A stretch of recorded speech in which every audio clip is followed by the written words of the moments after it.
Es hora de que dejemos de usar el término baños de Nezahualcóyotl para hablar del Texcotzinco. Según el historiador texcocano Fernando de Alba Ixtlilxóchitl, este cerro, que es bien conocido como los Baños de Nezahualcóyotl, que está ubicado entre las comunidades de Tlaminca y Xochimanca en Texcoco, Estado de México, tiene un nombre en la lengua náhuatl y es Texcotzinco. A este lugar también se le llama Texcotzingo con G al final, pero desde la variante de nuestra región el sonido de la letra G no es parte de los sonidos de la lengua náhuatl. Por eso no es correcto utilizar la palabra Texcotzingo si se quiere utilizar como base principal el náhuatl para la pronunciación correcta del lugar.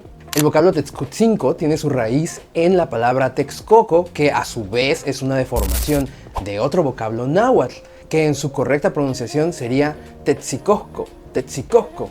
La palabra Texcotzinco tiene el sufijo reverencial tzin, es sinónimo de ser un lugar venerable o respetable, pero aparte es un diminutivo. Le llamamos diminutivo reverencial en náhuatl. Texcotzinco vendría a significar pequeño y venerable Texcoco o pequeño y venerable lugar de retención. Pero en Texcoco nosotros de cariño le llamamos el Texco. Además, el hecho de que la palabra tenga el sufijo reverencial quiere decir que era un lugar de mucho respeto y aparte que era un sitio sagrado. Uno de los lugares más sagrados de la ciudad de Texcoco. Existe otra forma más propia de llamarle al Texcu, más cercana al náhuatl, que todavía sigue vivo en las comunidades texcocanas. Y este es el vocablo Tecuzcunco, Tecuzcunco.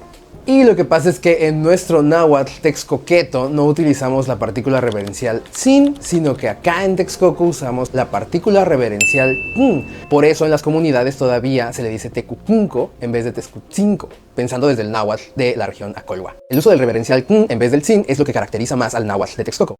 Pero lo más interesante es que la palabra Tecucunco tiene una raíz etimológica distinta a la de Texcotzinco, entonces no vendría a significar el pequeño y venerable Texcoco. Tecucunco viene de la palabra Tecuhtli, que quiere decir regente, gobernante.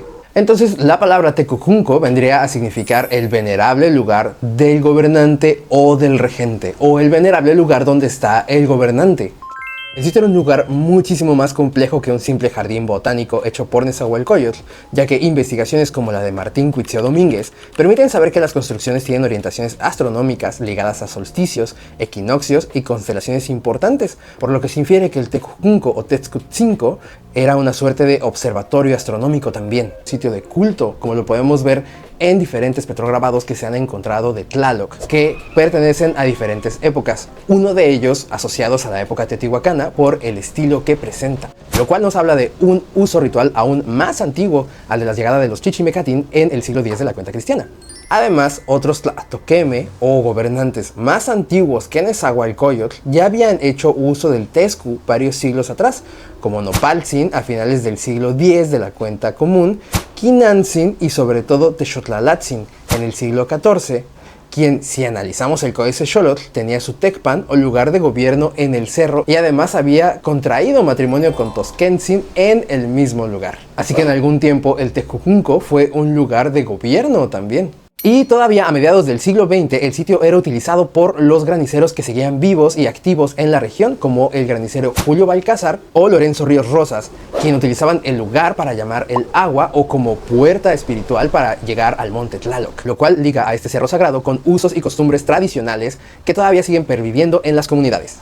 El hecho de que se le llame Baños de Nezahualcóyotl al lugar no está del todo mal, pero si tomamos en cuenta el contexto histórico y el uso más amplio del lugar, el cual ya era importante desde finales del siglo X, a que además tenía un uso arquitectónico, astronómico, botánico, ritual, administrativo, gubernamental, hidráulico, etc., el llamarlo solo Baños de Nezahualcóyotl invisibiliza toda la importancia e historia que tenía anteriormente y nos deja con un cuadro muy reducido de lo que en realidad significó este lugar en el pasado. Recuerda que si lo visitas entra con mucho respeto, pues es un lugar sagrado de una importancia histórica enorme, así que no tires nada, no te lleves nada y compórtate como si estuvieras dentro de la casa de quien más amas y respetas. Si tienes más interés de saber el uso astronómico o histórico que tuvo este lugar, en la bandeja de comentarios te voy a dejar bastantes links para que puedas leer más al respecto.